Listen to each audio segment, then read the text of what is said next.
I thought we could begin today by saying a little bit about Assamese itself as a language. So, Assamese is spoken in the northeast of India, as I'm sure everyone knows, a very linguistically diverse region. Could you tell us a little bit about the language itself, maybe the families it's related to? Okay, so let me begin by saying that various languages in North India and Northeast India are rooted ultimately in Sanskrit. So we're talking about modern standard Hindi and the modern forms of Assamese, Bengali, and others. The syntax of Assamese is derived from Sanskrit. There are various words in Assamese which the language has picked up over the last 400 years, 300 years from regional groups. So there are words in Assamese which are not to be found today in a Sanskrit dictionary. But having said that, the syntax, the grammar is largely Sanskrit. Therefore, people who speak languages like Hindi and Bengali would be able to pick up the written form of Sanskrit without too much difficulty and vice versa. And so you mentioned some of the other languages which are not derived from Sanskrit in the area. Could you tell us a little bit more of those? So you noted a while ago that this region, what we today call Assam or the Northeast India, is linguistically and also ethnically very diverse. So what precise terms or categories we want to use for these languages or regions or people is, of course, always an interesting sociological, anthropological question. You will hear terms like Tibeto-Burmese, for example. You will hear terms like Indo-European and so on. So if you look at the map and you will see that what we today refer to as Assam stands at the geographical historical confluence of multiple streams from, say, Myanmar, Burma, China, and so on. Therefore, there are these languages which let's simply call them non-Sanskritic, and present form of Assamese being strongly rooted in Sanskrit has developed, has evolved over 300 years, 400 years through various kinds of linguistic interchanges and exchanges with these non-Sanskritic languages, so that the spoken form of Assamese is quite different from, let's say, the spoken form of Hindi or the spoken form of Bengali. But the written forms of what we may call High Bengali, High Hindi, and High Assamese are quite similar. Excellent. And that's really nice in that it's bringing me on to the next thing I wanted to ask you about, which is the history of writing in Assamese. So, unlike many of the languages that we examine on this series, there is a very long history of writing in Assamese.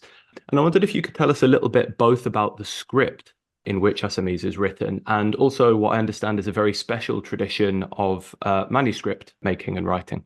Actually, regarding manuscript making and writing, I cannot comment with some measure of confidence, but I'll tell you something about the script. The present day Assamese script is not very different from the present day Bengali script, and it is possible that they have a common root.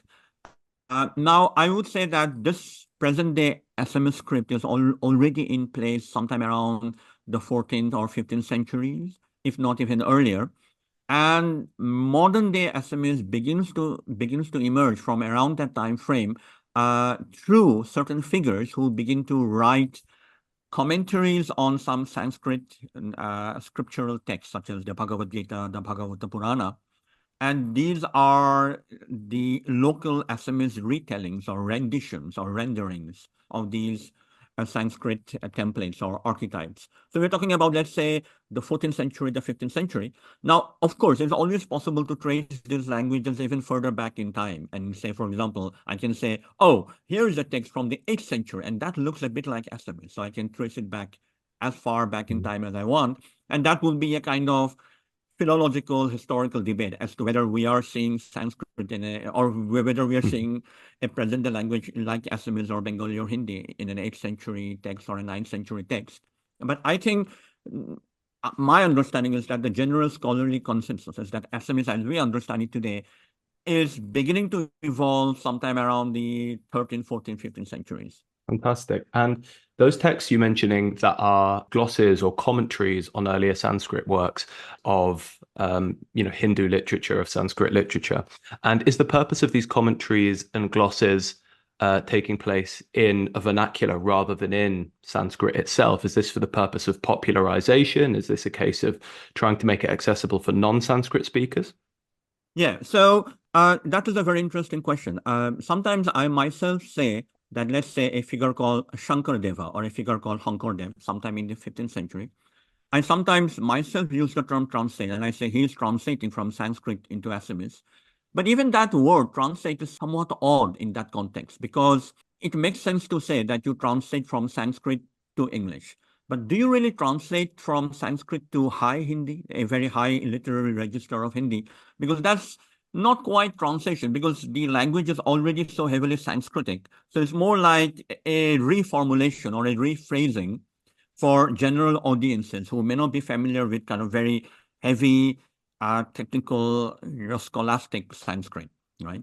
Now, however, to answer your question more precisely, figures like Shankardeva, these people are developing a style of Vaishnavism. So Vaishnavism is this form of Hinduism where Vishnu is worshipped as the supreme origin, goal, telos, foundation of humanity. And let's say the purpose of human existence is to glorify Vishnu as the ultimate ruler. And what he is doing is that he is narrating certain episodes from these epic narratives like the Ramayana, from these texts such as the Bhagavata Purana I mentioned a while ago.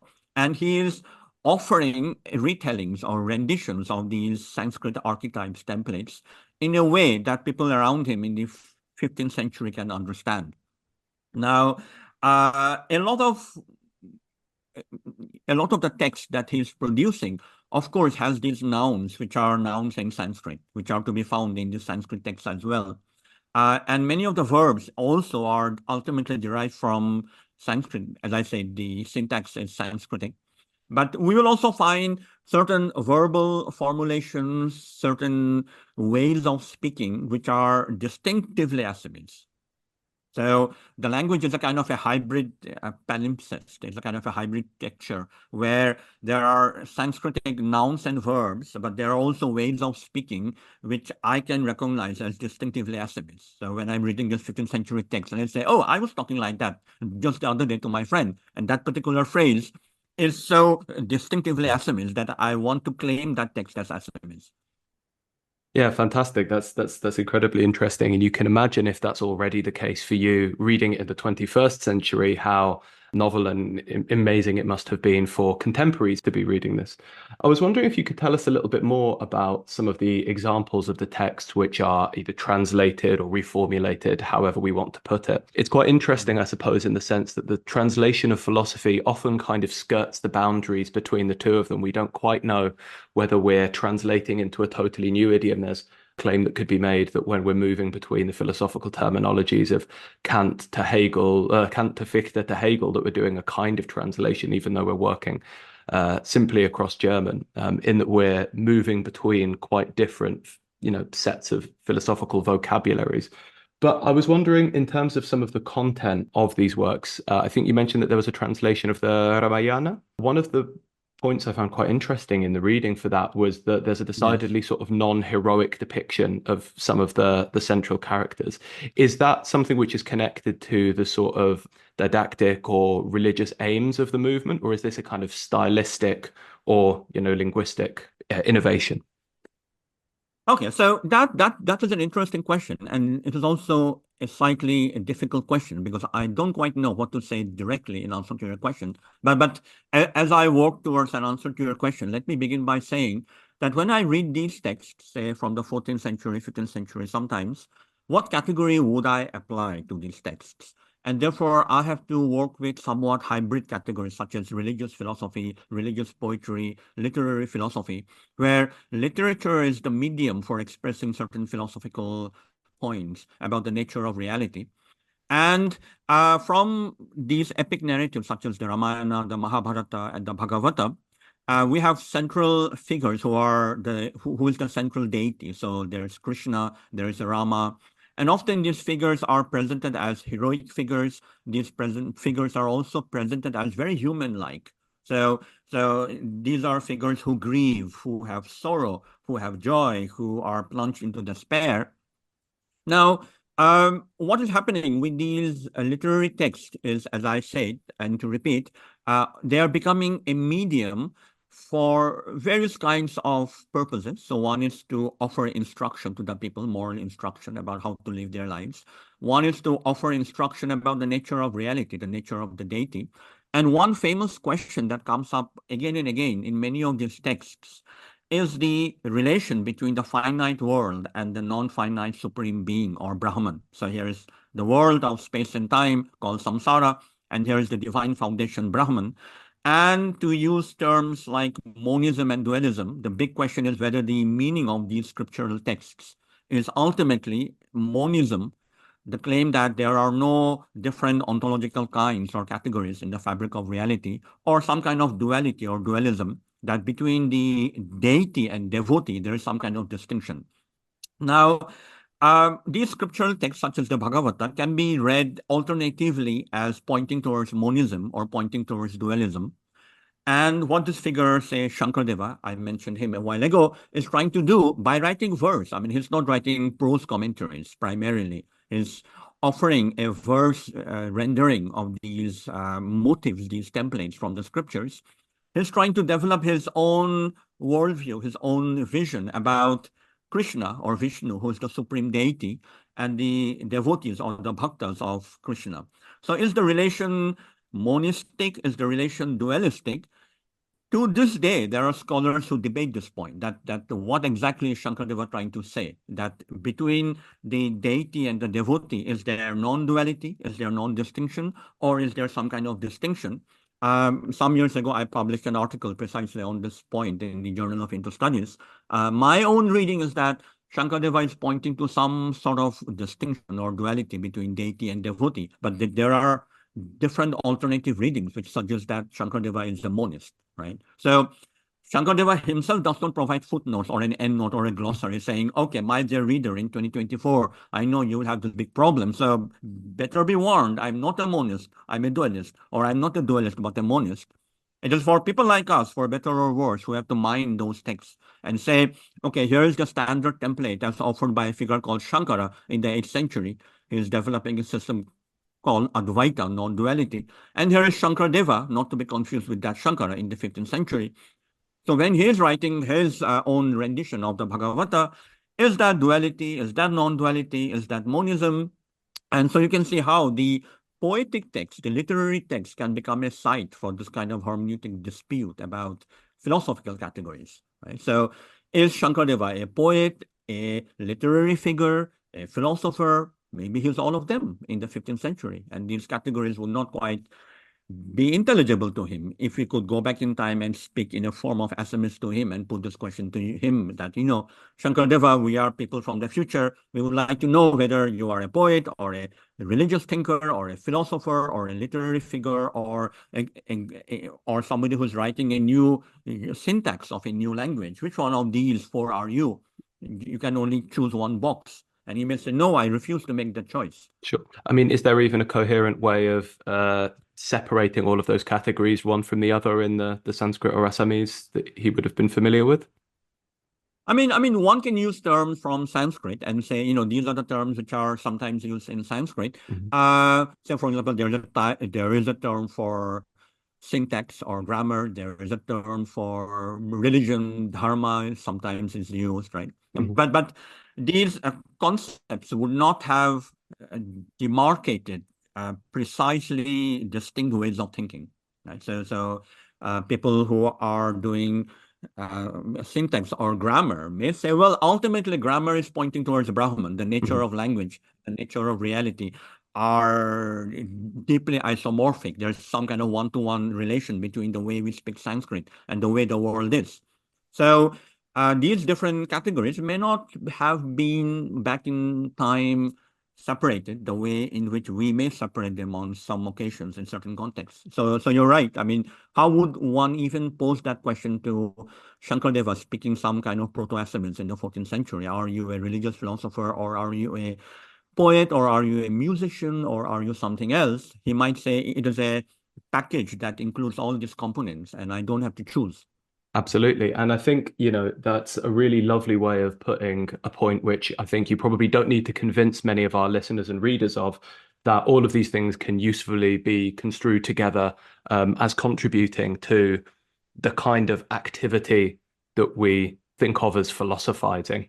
And I suppose it's Yeah. interesting because what you suggested at the start is that, we can think about philosophy maybe in a narrow sense in terms of the sorts of activities that go on in contemporary philosophy departments, right? We can think about philosophy as the tradition of philosophia and all of the rest of it.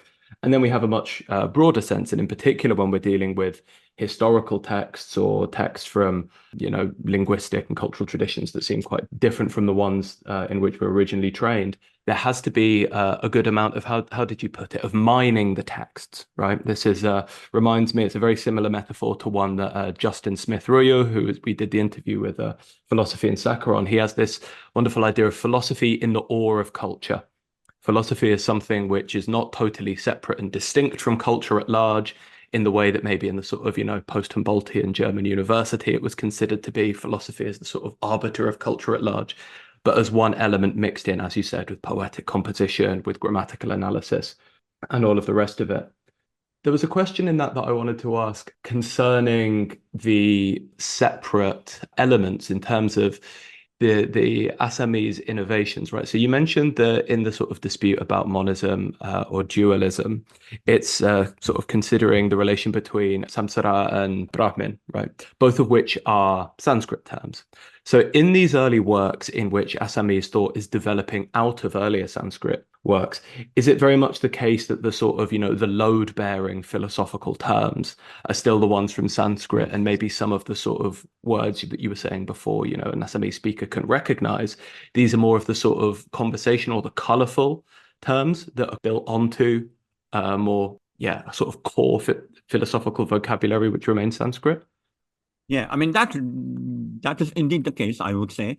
Uh, Hmm. just as in English, even today, when we write philosophical English, a lot of the heavy-duty technical scholastic terms are either directly from Greek or Latin, or these are terms that we need to coin. They do not yet exist. So we have to look up a dictionary in Greek or Latin and say, okay, what is the nearest noun? And I can just add some kind of a suffix or an affix.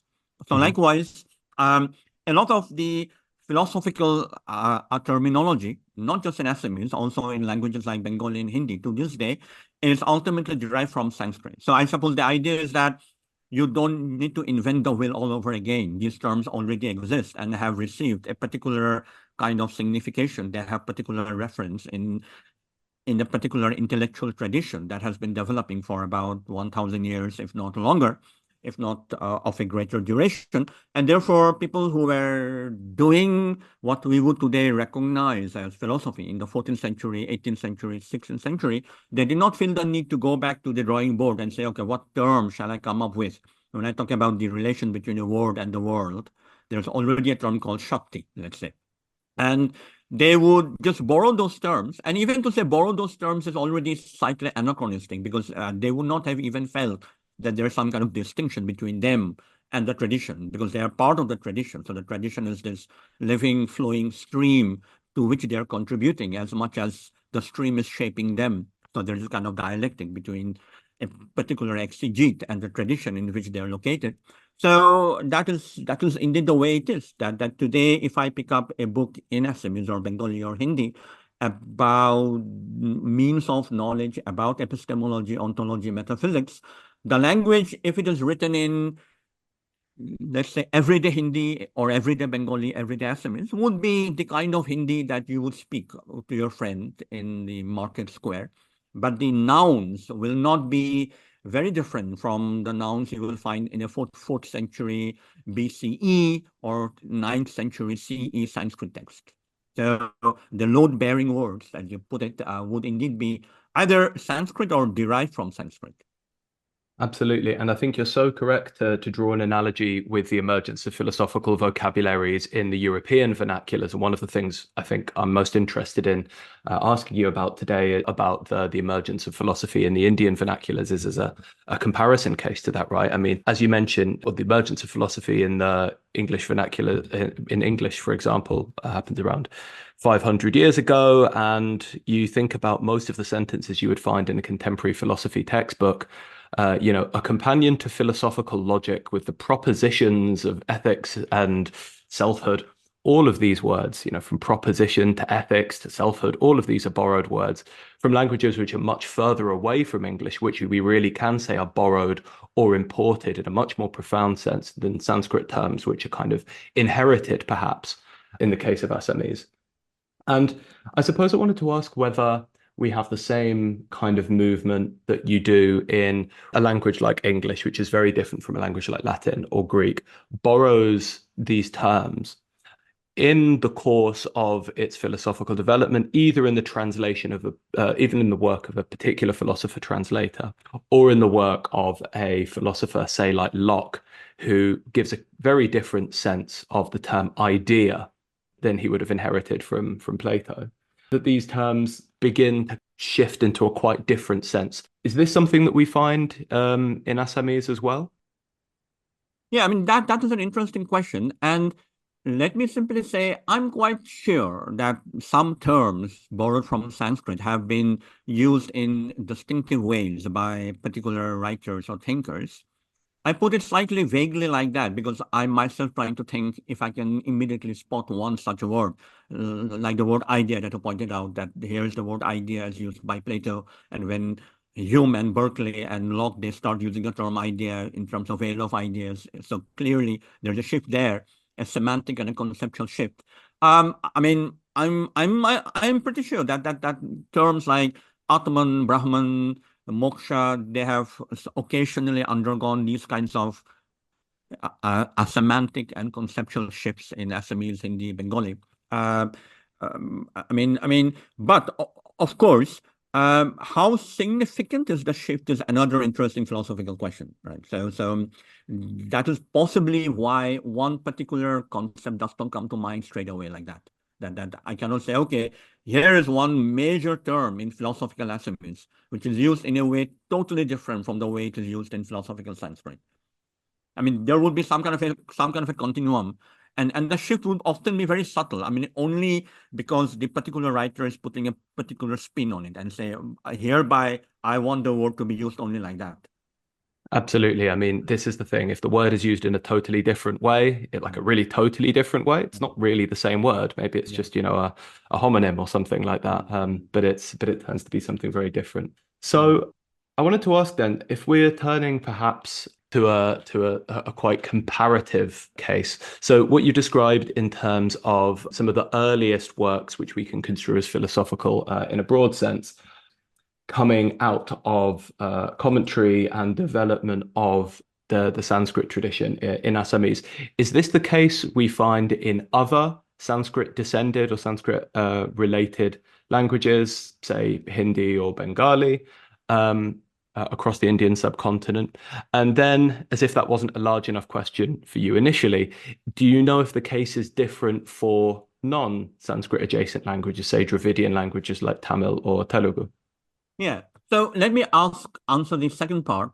The main languages I work with are Assamese, Bengali, and Hindi. So to what extent some of the social-linguistic processes I've been delineating are applicable to these languages from South India, like Kannada, Telugu, and Tamil, I'm not quite competent to comment on that.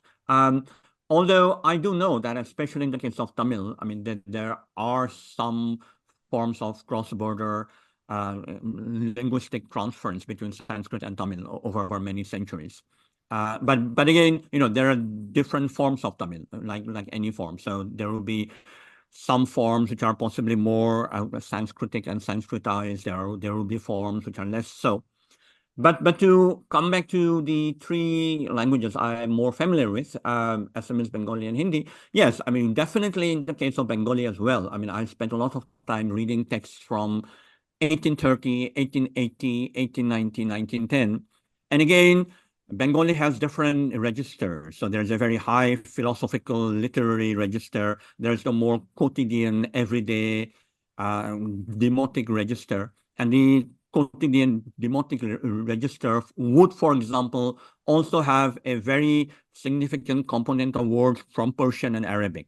That's partly because many of the rulers of what is today Bengal were people from Persia and Turkey and Afghanistan, say from the 14th century to about 1947, or well, not 1947, 1850, let's say, or even earlier, it's 1770. So literary, technical, philosophical Bengali, the type of Bengali I usually read, is again very heavily rooted in Sanskrit. And Sanskrit is a language that uses compound words. So you can take words and keep on building them up. And often the big challenge in reading Sanskrit and translating Sanskrit is knowing where to quote unquote break the compound. Like, do you break it here, which would mean that meaning, or do you break it a little bit earlier, which would mean that meaning? And what is very interesting is when I read Bengali texts, philosophical Bengali texts from, say, some time frame like 1830, 1840, I see that they often leave these big compound nouns in an unbroken form. So which is not very helpful for me, because sometimes I'm trying to read the Bengali translation because I want to see what that particular translator had to say about where to, as it were, dissolve or break that big word. But they just leave it like that, right? So in present day Bengali, spoken forms of Bengali, written forms of Bengali, we do not use such a long compound nouns and words, which can sometimes run into 4 lines. Now that is terrible because it's like too painful even to kind of think of a word, think of a sentence running into 4 lines, which is like looks like one word. But as I read texts down the decades of the 20th century, say, sorry, the 19th century, say 1850, 1860, 1880, I realized, thankfully, that the words are getting broken down. The words are like smaller. Therefore, I can say, okay, that is the noun, that is the word, that is the preposition or the postposition.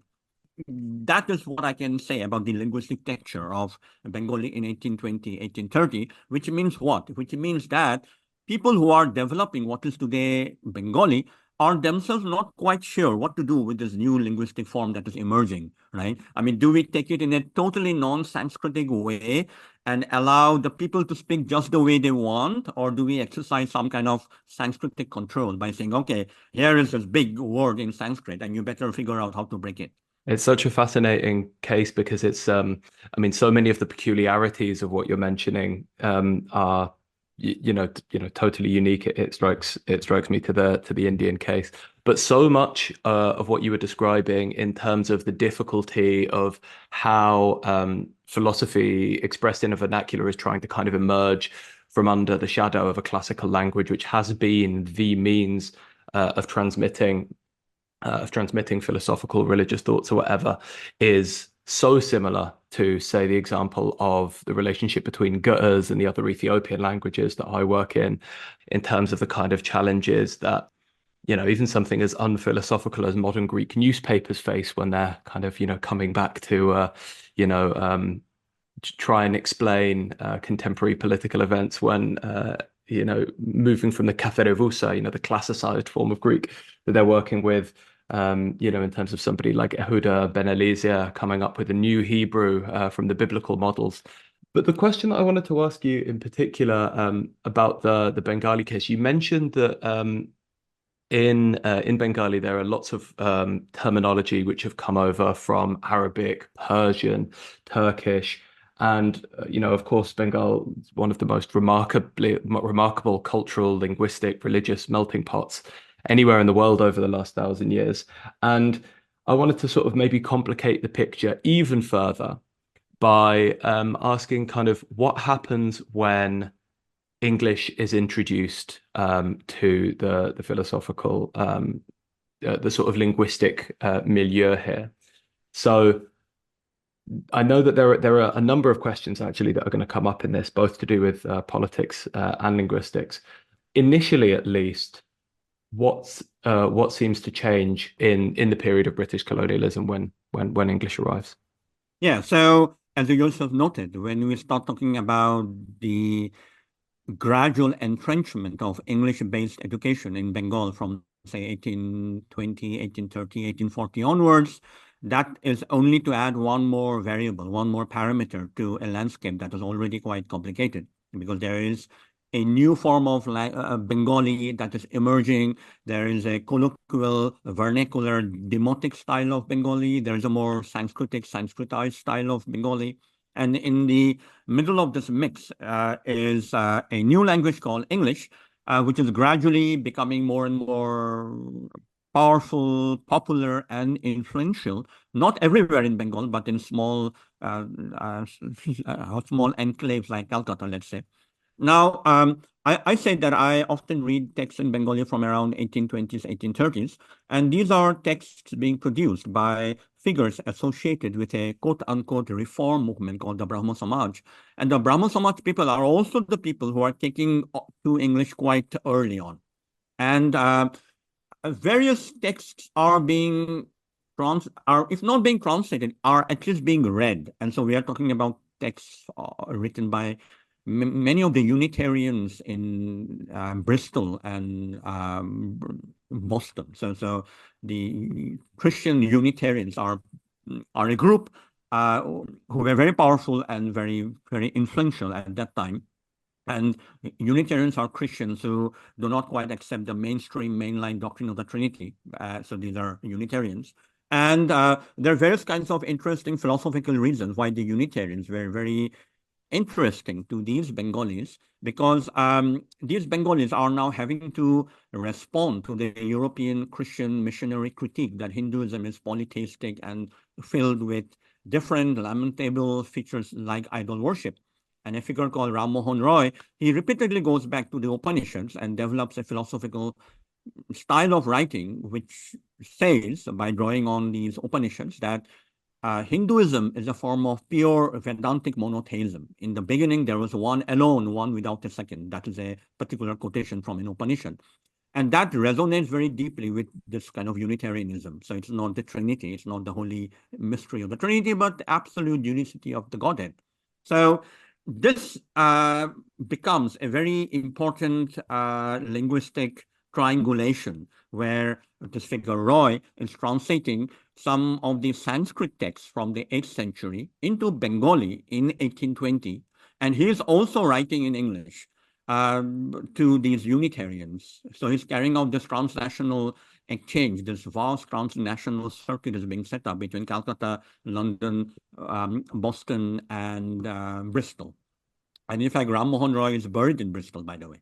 But that's just a side point. So you can see, I mean, the language in which he's writing is very beautiful, kind of Victorian English. I mean, he writes very beautiful English. But his Bengali is quite painful to read, because this is Bengali being written in 1825, 1830, where, as I said, the words are so big that sometimes when I'm reading his Bengali, I have to remind myself, actually, this is Bengali I'm reading, not Sanskrit, although it looks so Sanskritic to me. But his English is so much more beautiful than his Bengali. Oh, that's such an interesting reflection and such an interesting case study. I mean, of what a global triangle between Boston, Calcutta, and Bristol. It sounds like his ideas were taken very seriously by the Unitarians for their own purposes, right? They had their own sort of purposes in the new interpretations of Hindu thought coming out of India, in the same way that he was presenting a very particular idea of Hinduism for, I suppose, Western audiences in that way. Yeah, that's a fascinating example. I mean, there was one question that I had when you were mentioning that, you know, the Bengali he was writing in was fairly turgid, related to the previous point that you were making about the fact that these incredibly long, difficult sentences steadily over time sort of become chopped up. Is there a sense in which that is indicative of a movement from trying to keep translation or, you know, reformation or something like that stays as close to the Sanskrit original as possible, that keeps some of the sort of how might we put it, the foreignness or the unusual flavor of the text as they would appear to a Bengali reader, versus later on sort of chopping them up, making them more digestible, making them more accessible in a way to contemporary audiences. And is the difficulty of his prose in part an insistence on the former, the sort of keeping the Sanskrit character of it a little more? Yeah, I mean, as to why this is happening, I mean, we will only have to speculate because Roy does not provide any uh, comments of an autobiographical nature as to why he's doing this. But I would speculate along your lines that's simply because Sanskritic knowledge has this immense cultural prestige in South Asian social heritage, cultural history. Sanskrit is the site of knowledge production. Sanskrit is the matrix of so many different intellectual streams. Therefore, Sanskrit has this aura of truth, of authenticity, of purity. And the claim is that the closer you stay to Sanskrit, the more truthful you're going to get. Therefore, these new languages like Hindi, Bengali, Marathi, and so on, as they're evolving, emerging from around the 14th, 15th, 16th centuries onwards, they don't quite want to move away completely from the Sanskrit archetype or the Sanskrit template, even as at the grassroots, if one may use that metaphor of height, at the grassroots, the language is undergoing many different transformations and reformulations. So it's picking up quotidian expressions and mannerisms and linguistic expressions. But the nouns and the verbal forms, they often retain a Sanskritic aura. I mean, the real question with any language, about any language, is what is language for? And ultimately, language is for communication. And therefore, there are different kinds of communication. So the kind of philosophical academic English that we use when we write a PhD dissertation is not the English we use when we go to Sainsbury's to do some shopping. Why? Because that is not useful, because that's not relevant, because we simply want to communicate the point that I want to buy that milk and not this milk. So it's not an inquiry into the nature of milkness. It's not an inquiry into how many universes are there in these three bottles, right? So because language is a tool that helps us to navigate our environment, different types of linguistic tools are used by humanity across different parts of the world. So likewise, at some point in time, when Bengali speakers begin to realize, oh, we have this kind of language which we can write in, and we can print books and publish different essays and articles. So when they were publishing articles about the nature of reality, then they would stay close to the Sanskritic template. But Bengali is not just about philosophers. Bengali is also about novelists, about poets, about people who write beautiful stories.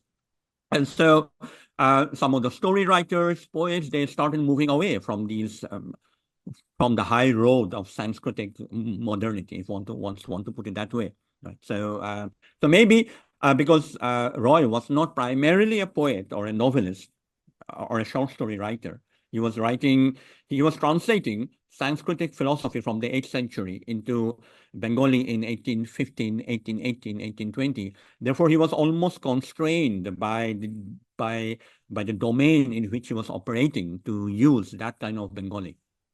Absolutely. And I think that's such a nice way of bringing us to kind of what I wanted to be one of the sort of the final points that we got to today in terms of the question of, what is language for? What are the various uses that we can, make of various different languages? If we think about the uses of Assamese today in education, what can Assamese be useful today in a philosophical education, say?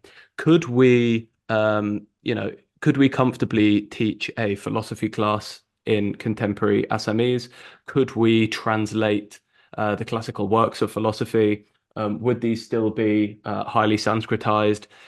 Would any of that matter? Is that just simply natural in the same way that if we're going to be presenting works of, if you're teaching mathematics in English today, you're going to be presumably doing a lot of geometry and algebra terms, which are not of English origin at all. So could you tell me a little bit, I suppose, just about the way in which Assamese is used in the contemporary world for the teaching of philosophy? Yes. So in the state of Assam in Northeast India, there are many departments of philosophy across different colleges and universities. And in many of these departments, philosophy is indeed taught in the Assamese linguistic medium. So in one sense, the answer to your question is not just could it be, but it is so. So Greek philosophy is taught in Assamese. Early modern European philosophy, David Hume, John Locke, Berkeley, the German idealists, their thoughts, their worldviews, their visions are all paraphrased and reformulated into modern-day standard Assamese. Now, it is, of course, an interesting question. I mean, I myself have not read too many of those textbooks, but sometimes I can see how in trying to translate the thought, the worldviews of Greek, German, and other European philosophers, sometimes a particular word is used in modern day Assamese, which has a very, shall I call it, a heavy-duty meaning in Sanskrit. Mm. But that word, I would like to think, presumably, is not being used in that heavy-duty Sanskritic Indic meaning, because that would not be applicable to Plato or Kant or Hegel. So there are these kinds of linguistic transactions that one would have to do when one is translating into Assamese, a heavily Sanskritic language, the thought of Plato and Hegel and Kant and Fichte. But how one does it and to what extent is the experiment successful are interesting questions. Right now, I'm just reporting that it is so. It is done. I mean, people, not everybody is discussing philosophy in English as we are doing. People do it in Assamese as well, and in Bengali, in the state of West Bengal.